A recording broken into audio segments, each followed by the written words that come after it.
여러분들 가정 위에 하나님의 크고 놀라우신 은혜가 충만히 임하시기를 주님의 이름으로 축복합니다. 우리 옆에 계신 분들하고 이렇게 인사할까요? 주님의 은혜밖에는 없습니다. 인생을 살다 보면요, 해도 안 될 때가 있습니다.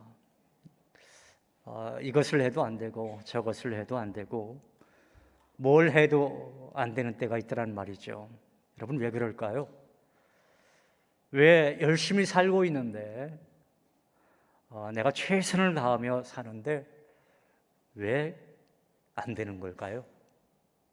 그 이유는 아직 때가 아니기 때문에 그러한 경우가 참 많습니다.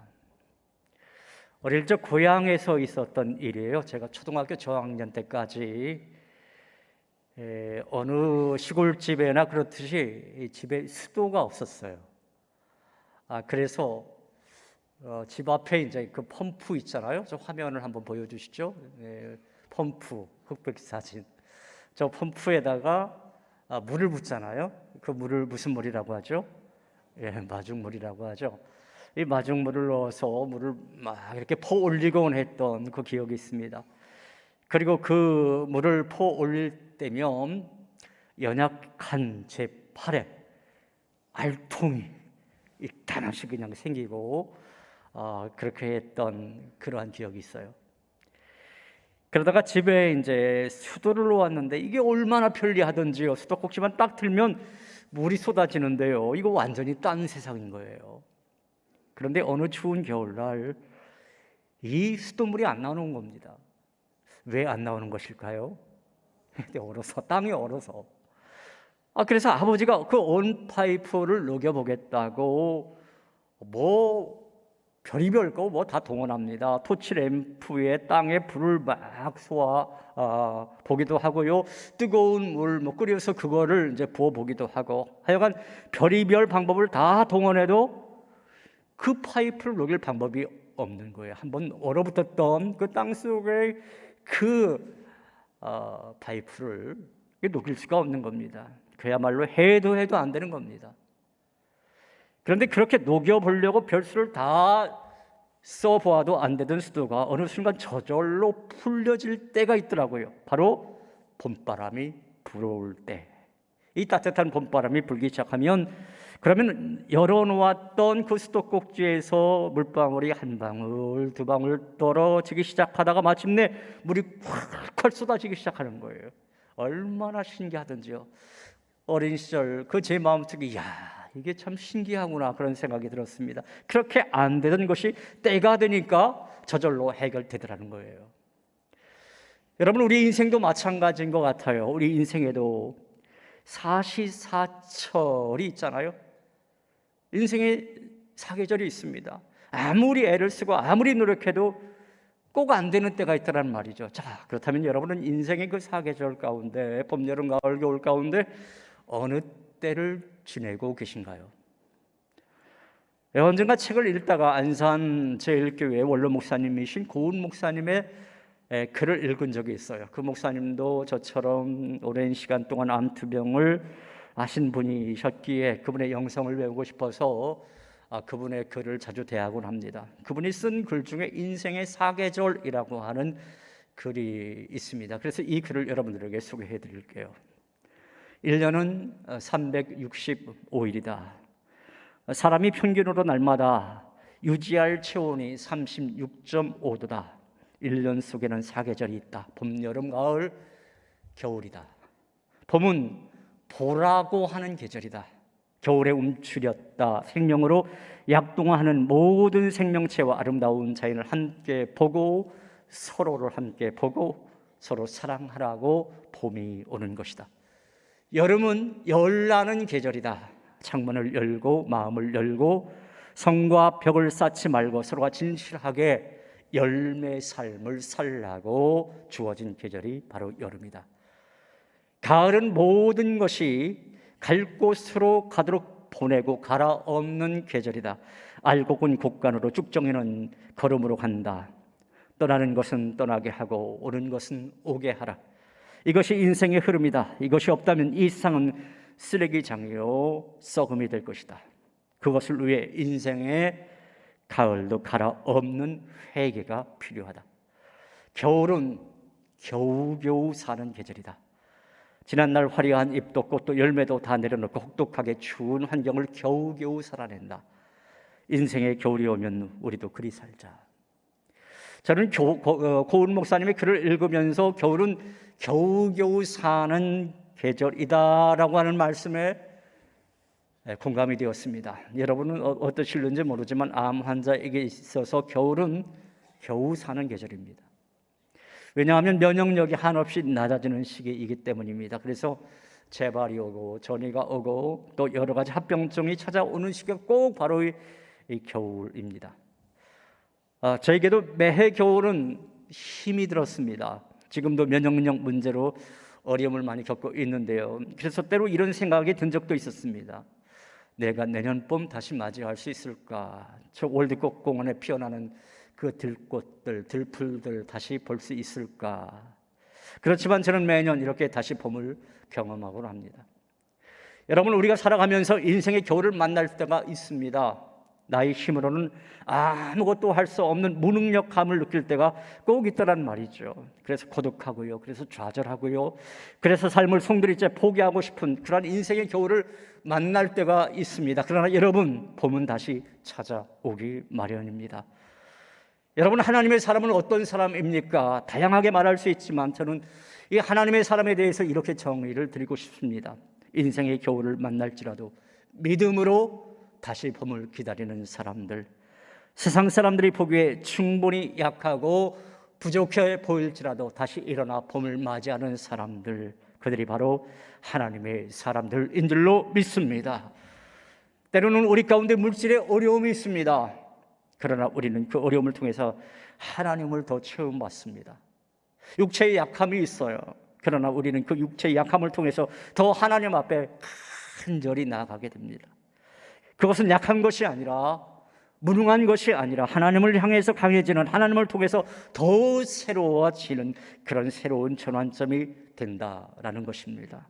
사랑하는 여러분, 하나님을 섬기며 예수님을 따르는 우리 믿음의 성도들 모두 인생의 겨울을 만날지라도 그 어려움 속에서 하나님을 의지함으로 말미암아 인생의 따뜻한 봄을 다 맞이할 수 있는 저와 여러분 다 되시기를 주님의 이름으로 축원합니다.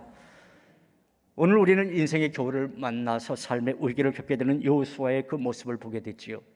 여호수아가 이스라엘 백성들을 이끌고 가나안 땅에 들어갈 때 여러분, 첫 번째 어려웠던 관문이 어떤 성이었습니까? 바로 여리고성이라고 하는 성이었죠. 그 성은 참 공략하기 어려웠던 성이었습니다. 너무나 강력하고 든든했던 성. 그러나 하나님의 말씀이 주어졌지 않습니까?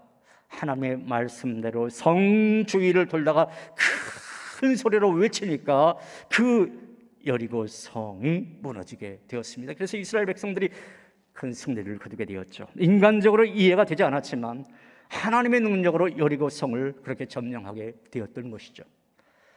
그런데 그 다음 정복지였던 아이성에 들어서 문제가 발생하기 시작합니다. 아이성은 여리고성에 비해서 아주 작은 성 아니었습니까? 하지만 아이성 정복 전쟁의 결과는 여러분 어떠했나요? 참담한 패배였어요. 여리고 성전투에 성공한 여호수아는 이번에도 당연히 성공할 줄 알았는데 그러나 결과는 정반대였고 따라서 여호수아는 인생의 겨울을 맞게 됩니다. 여러분, 우리가 인생 살면서 항상 성공만 주어지면 얼마나 좋겠습니까? 그러나 인생은 꼭 그렇지만은 않더라는 거예요. 인생의 겨울에 처할 때가 있더란 말입니다. 오늘 본문의 주인공 여호수아도 아이성 전투에서 패배한 후 인생의 겨울을 만나서 낙심천만에 빠져 있었습니다. 그래서 어떡합니까? 함께 본문 7장 6절 본문에 있는 말씀 자막을 보면서 이 말씀 읽어볼까요? 여호수아가 옷을 찢고 이스라엘 장로들과 함께 여호와의 궤 앞에서 땅에 엎드려 머리에 티끌을 무릅쓰고 저물도록 있다가, 여기 보니까 여호수아가 어떻게 했다고요? 옷을 찢었다, 그렇게 말씀하고 있죠. 이스라엘 백성들은 큰 슬픔의 표시로 꼭 옷을 찢곤 했었습니다. 옷을 찢으며 기도했다라고 하는 것은요, 내 삶이 지금 크게 슬프다, 낙심의 상태에 빠졌다, 그렇게 말하는 겁니다. 그리고 7절에 있는 말씀 보면 슬프도소이다요 하여 이렇게 부르짖고 있습니다. 슬프도소이다요 하여. 그러니까 지금 여호수아는 절망과 좌절에 빠져 있는 상태로 기도하고 있었던 거죠. 그런데 가만히 이제 7장 6절에 있는 말씀을 깊이 묵상을 해보면요, 우리는 여기서 놀라운 사실을 발견하게 돼요. 여호수아가 인생의 겨울을 만나서 슬퍼하며 낙심하고 기도할 때 어떤 일이 일어나게 되었느냐? 거기에 함께 기도하는 사람들이 있었더라는 거예요. 소리 없이 한 사람, 두 사람 여호수아 곁으로 다가옵니다. 이스라엘 참모들, 그 이스라엘의 장로들이 다가와서 여호수아의 기도 위에 불길에 자신의 불길을 보탭니다. 그러니까 이 문제는 여호수아 당신만의 문제가 아니고 우리 공동체의 문제입니다. 그런 생각을 가지고 중보기도에 힘을 모았던 것이죠. 그들은 함께 하나님 앞에 기도했어요. 간절하게 기도했습니다. 한 자리에 있었을 뿐만 아니라 동시에 한 마음으로 하나님께 기도했어요. 그렇게 같은 마음으로 하나님 앞에 기도했을 때 간절히 기도하는 가운데 그들은 한 마음이 되어가고 있었습니다. 여러분, 하나님께서는 당신의 백성들이 홀로 기도하는 것도 기뻐하지만 함께 많은 사람이 한 생각으로 한 뜻을 가지고 하나님께 기도하는 것을 더 기뻐하시는 줄로 믿으시기 바랍니다. 함께하는 기도는요, 나라의 운명을 바꿀 수가 있습니다. 함께하는 기도는요, 교회의 역사를 바꾸는 위대한 힘이 있는 거예요. 하나님께서는 많은 사람들이 함께 기도할 때, 그때 그 길을 활짝 열어가십니다. 사랑하는 여러분, 하나님의 위대한 역사는 많은 사람들이 함께 모여 그렇게 기도할 때 일어나는 것임을 기억하시고, 이 사순절 기간과 119 기도 대행진 그 기간 동안에 함께 중보하며 기도하심으로 말미암아 하나님의 놀라운 역사를 경험하시고 체험하시는 저와 여러분 모두가 다 되시기를 주님의 이름으로 축원합니다. 이렇게 슬퍼하고 낙심에 빠져 있는 참모들과 함께 기도하던 여호수아에게 하나님이 나타나십니다. 하나님이 나타나셔서 위로의 말씀을 주세요. 그 말씀이 바로 7장 10절에 있는 말씀인데요, 이 말씀 같이 또 자막을 보면서 읽어보도록 합니다. 여호와께서 여호수아에게 이르시되 일어나라, 어찌하여 이렇게 엎드렸느니라. 자, 우리 한번 함께 따라 해볼까요? 일어나라, 일어나라. 여러분, 하나님은 자비와 긍휼의 하나님이십니다. 우리가 실패했을 때 단번에 잘라버리는 그러한 분이 아니에요. 다시 일어나서 재기할 수 있도록 도와주시는 그러한 분이십니다. 이제 여호수아는 하나님의 위로를 받고 재기하기 시작합니다. 실패의 겨울 속에서 다시 인생의 봄을 꿈꾸게 됩니다. 그렇다면 여러분, 여호수아가 어떻게 해서 인생의 겨울 속에서 그 인생의 봄을 맞이할 수 있었던 것일까요? 또한 우리도 어떻게 하면 그 실패의 자리에서 다시 일어나서 재기할 수 있을까요? 저는 두 가지로 나눠서 오늘의 메시지의 말씀을 여러분에게 전하겠습니다. 첫째로, 우리가 다시 인생의 봄을 맞이하기 위해서는 실패의 원인을 제거해야 할 것입니다. 한번 따라해 보겠습니다. 실패의 원인을 제거하라. 몇 년 전에 저에게 있었던 일인데요, 제가 아침에 일어나 보니까요, 타이어에 바람이 빠져 있는 거예요. 그래서 근처에 있는 주유소에 가서 일단 타이어에 바람을 주입했더니 괜찮더라고요. 다닐만 없더라고요. 그런데 그 다음날 또 아침에 가보니까 또다시 그 타이어에 그 바람이 빠져 있는 겁니다. 그래서 이제 카센터에 갔어요. 카센터 이제 주인이 말합니다. 여기 커다란 못이 박혀 있네요. 그래서 그 못 빼내고요. 여러분 요즘에는 타이어 옛날처럼 그 본드 붙여가지고 이렇게 떼우지 않잖아요. 무언가 이렇게 집어넣고 이렇게 떼우잖아요. 그렇게 해서 떼웠어요. 이제 괜찮겠다 싶어서 그 차를 운전했는데 또 2, 3일 지나니까 또 바람이 빠져 있는 겁니다. 다시 그 카센터에 가서 이거 좀 잘 좀 봐주세요. 이게 어디에 문제가 있는 겁니까? 그런데 그 카센터 주인이 다시 한번 정밀하게 검사하는데 여기 아주 작은 나사못이 박혔다는 거예요. 아주 작은 나사못. 미처 그거 큰 이렇게 못을 뺄 때 그 작은 나사못은 빼지를 못했던 걸 발견하지 못했던 거예요. 그래서 그 나사못을 빼고 다시 거기에다가 조치를 하니까 그 타이어에 별 문제 없어서 계속 타고 다녔던 그러한 일이 있습니다. 저는 그 타이어를 수리하면서 새로운 사실을 깨달았습니다. 그것은 원인을 완전히 제거해야 된다라고 하는 것입니다. 실패했으면 실패의 원인을 완전히 제거해야 다시 일어설 수 있는 거예요. 1차전에서 패배했으면 패배의 원인을 확실하게 제거해야 2차전에서 역전승을 거둘 수가 있는 것입니다. 이스라엘 백성들은 아이성 전투에서 실패한 후에 왜 실패했는지 그 원인을 찾기 시작했어요. 그래서 그 원인을 잘 모르니까 하나님 가르쳐 달라고 제비뽑기를 합니다. 제비뽑기를 했는데 누가 걸렸는지 아세요? 누가 걸렸을까요? 아간이 걸렸어요. 여러분, 아간이라고 하는 사람이 걸렸어요. 그래서 아간이 왜 걸렸을까? 이리저리 조사를 해보니까 아간이 뭔가 숨긴 게 있었습니다. 그러니까 하나님이 취하지 말라라고 하는 어떤 그 물건을 취했던 거예요. 결국 비전의 사람 여호수아는 그가 숨긴 물건들과 함께 그를 어느 한 골짜기로 데리고 가서 아간을 돌로 쳐 죽였습니다.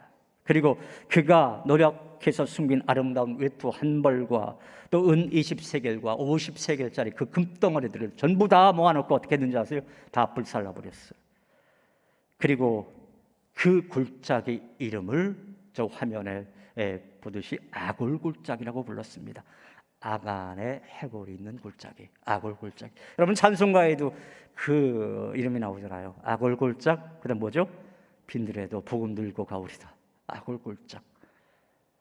그런데 여러분 이 성경 말씀을 쭉 묵상하다가 그런 생각 혹시 들지 않았나요? 왜 하나님께서 이런 내용을, 이 끔찍한 내용을 성경책에 기록하게 하셨을까? 그런 생각 여러분 혹시 안 드셨나요? 저만 들었나요? 이 하나님께서는 왜 이 아까운 물건, 그 당시에 아름다운 외투 한 벌, 그리고 50세겔의 금덩어리, 그리고 200세겔의 그 은덩어리, 이거 왜 다 불태워 버리게 했는가? 그걸 가지고 하나는 사람 돈을 얼마나 더 줬습니까? 그런데 다 불태우게 했다. 왜 그렇게 했던 것일까? 그것은요, 우리로 하여금 실패 원인을 철저하게 제거하라고 하는 교훈을 주신 거예요. 실패 원인을 철저하게 제거하지 않고는 결코 인생의 봄을 맞이할 수 없기 때문에 그러한 것입니다. 여러분, 우리는 우리를 실패하게 만드는 여러 가지 아간을 제거해야 하는 것입니다. 아골 골짜기에서 모든 실패 원인을 제거한 이스라엘 백성들처럼 우리도 모든 실패 원인을 제거해야 아골 골짜기를 통과할 수가 있는 거예요. 여러분, 아골 골짜기는 결코 저주의 골짜기가 아닙니다. 나를 돌아보게 하는 회개의 골짜기일 수 있습니다. 앞으로 나가게 하는 희망의 골짜기일 수도 있고요, 또 승리케 하는 승리의 골짜기일 수도 있습니다. 그러므로 여러분이 인생의 겨울을 지나 봄을 맞이하기 원하신다면 실패의 원인은 여러 가지 아간을 제거할 수 있어야 됩니다. 탐심의 아간도 제거해야 되고요, 교만의 아간도 제거해야 되고요, 미움의 아간도 제거해야 되고요, 혈기의 아간도 제거해야 되고, 정욕의 아간도 제거해야 됩니다. 특히 여러분들의 입술의 헛된 아간도 제거해야 됩니다.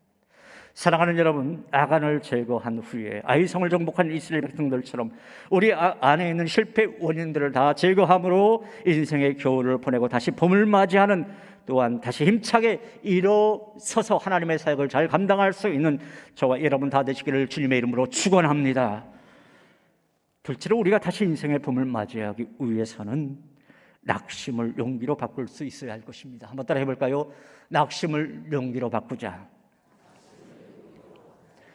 오늘 보면 여호수아서 8장 1절에 있는 말씀을 보면요, 인생의 겨울을 보내고 봄을 맞이하고자 하는 우리들에게 아주 중요한 말씀을 제시해 주고 있습니다. 8장 1절, 저 앞에 있는 자막을 여러분들이 여러분 목소리로 한번 읽어주세요. 시작.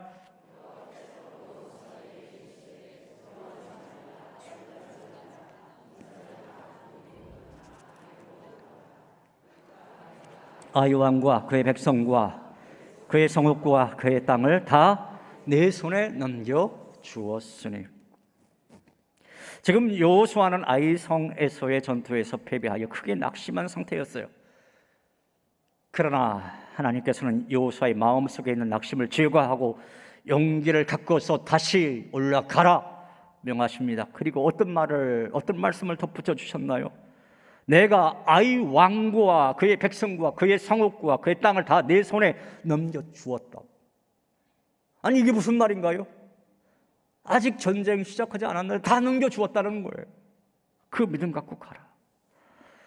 여러분, 하나님은 이처럼 우리의 실패 현장에도 찾아오셔서 그렇게 위로하시고 그렇게 낙심을 용기로 바꾸어 주시는 사랑의 하나님이신 줄로 믿으시기 바랍니다. 사실 여호수아가 낙심하고 있는 그 패배는요, 군사적인 관점에서 보면은 그렇게 큰 패배는 아니었어요. 적군 12,000명을 물리치기 위해서 이스라엘 그 장병들 3,000명이 올라갔던 겁니다. 그 3,000명이 올라가서 몇 명이 죽었느냐면 36명만 죽었어요.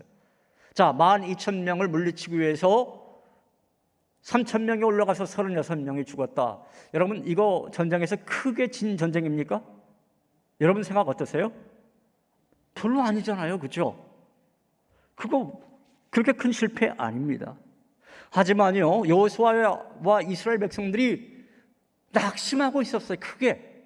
그래서 오늘 본문 그 7장 5절 하반부를 보면은 이렇게 이스라엘 백성들의 마음을 표현하고 있습니다. 같이 저 자막을 읽어볼까요? 시작. 백성의 마음이 녹아 물같이 든지라. 무엇처럼 됐다고요? 물같이 되었어요. 백성들의 마음이 녹아서 물같이 되었다. 고양이 앞에 겁에 질려 벌벌 떨고 있는 생쥐처럼 그 당시 무려 장정만 60만, 전체 다 합치면 200만 명이나 되는 이스라엘 백성들이 기껏해야 12,000명에 불과한 그 아이성 사람들 때문에 두려워서 낙심하고 있었다라고 하는 거예요. 그 전에 이것보다 몇 배 컸던 여리고 성전투에서는 낙심하지 않았던 사람들이 낙심하고 있었다. 이게 뭐가 문제입니까, 여러분? 뭐가 문제인가요? 조그만 어려운 일이 발생했는데 그것 때문에 너무 낙심하는 거예요. 평생 큰 짐을 짊어지고 있는 사람처럼 왜 나만 이런 고통을 겪고 있는 걸까요? 하나님 앞에 묻고 또 묻고 있는 그런 사람들의 모습. 여러분, 이렇게 너무 크게 과장해서 염려하는 것은 성도의 바람직한 신앙의 태도가 아닌 겁니다. 자, 그런데요, 다행히도 오늘 본문의 이야기는 낙심의 이야기로 끝나지 않아요. 이런 낙심이라고 하는 위기의 순간에 하나님의 사람 여호수아가 어떻게 한지 아세요? 엎드려 기도하기 시작합니다.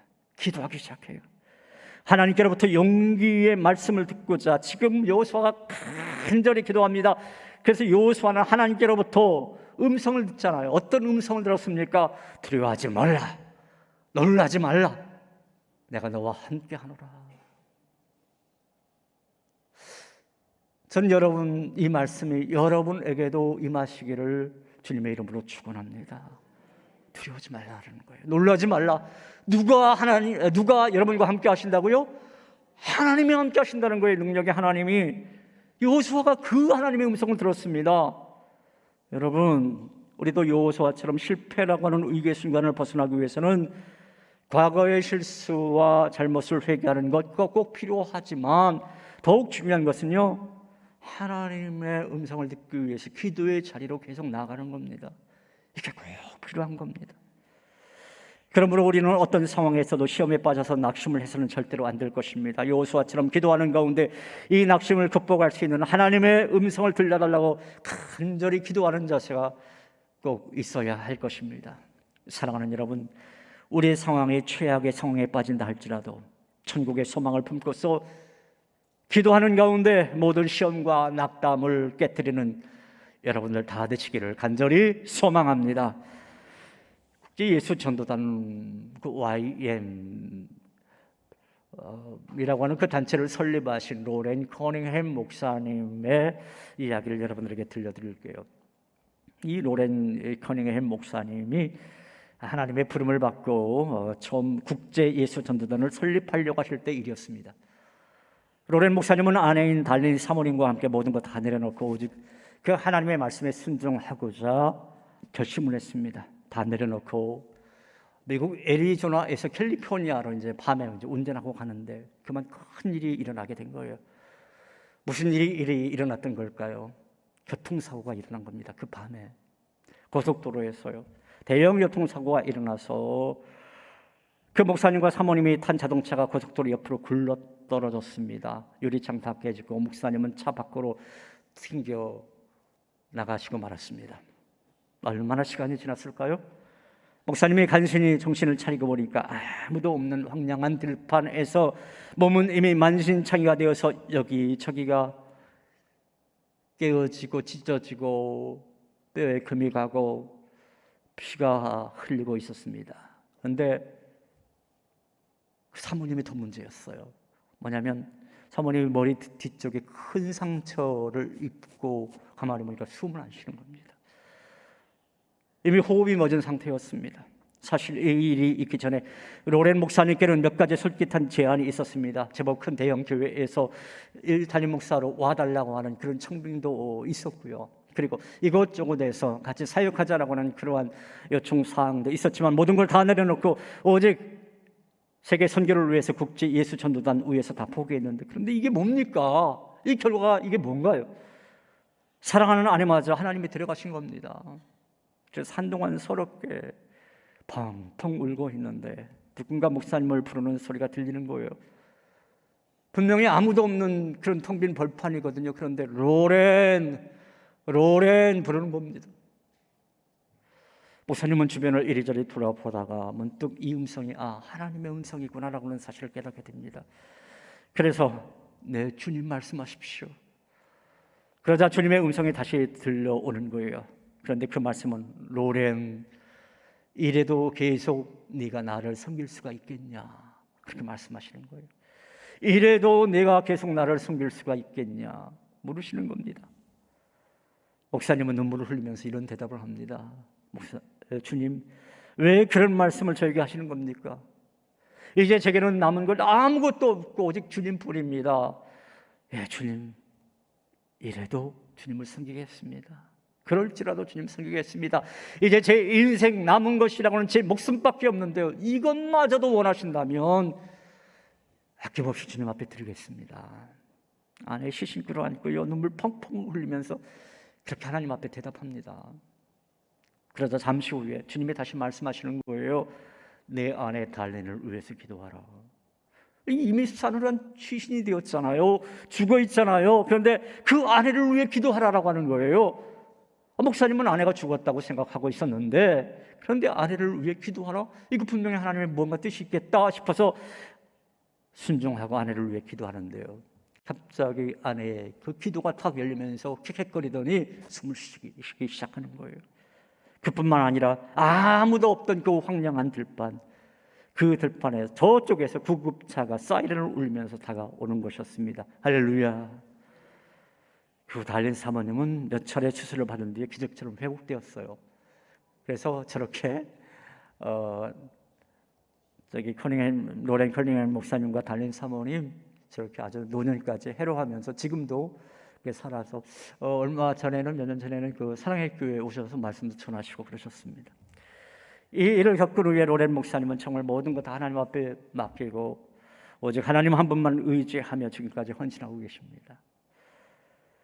지금 여러분 중에 어떤 분은 겨울 한복판 분명히 지나고 있을 거예요. 그래서 마음에는 차가운 어떤 칼바람이 불고 있고요, 삶이 너무 차가워서 이대로 내 인생의 겨울만이 쭉 지속될 것 같다, 그렇게 생각하는 분이 있을 것입니다. 그러나 때가 오면 봄이 올 것입니다. 때가 오면 봄이 올 것입니다. 그 봄이 여러분의 모든 것을 회복시켜 주실 것입니다. 성도는 그날을 기다리며 사는 겁니다. 주님의 약속이 이루어지는 그날을 기다리며 오늘도 힘겨워도 겨우겨우 사는 것이 성도들의 삶인 거예요. 겨울은 겨우겨우 사는 계절입니다. 그러나 어김없이 봄은 다시 찾아오기 마련입니다. 사랑하는 성도 여러분, 그날을 기다리며 계속 주어진 삶의 길을 걸어가시는, 그리고 다시 힘차게 일어나서 걸어가시는 저와 여러분 모두 다 되어지시기를 간절히 소망합니다. 이 시간 교회여 일어나라, 이 찬양 다시 한번 찬양할까요?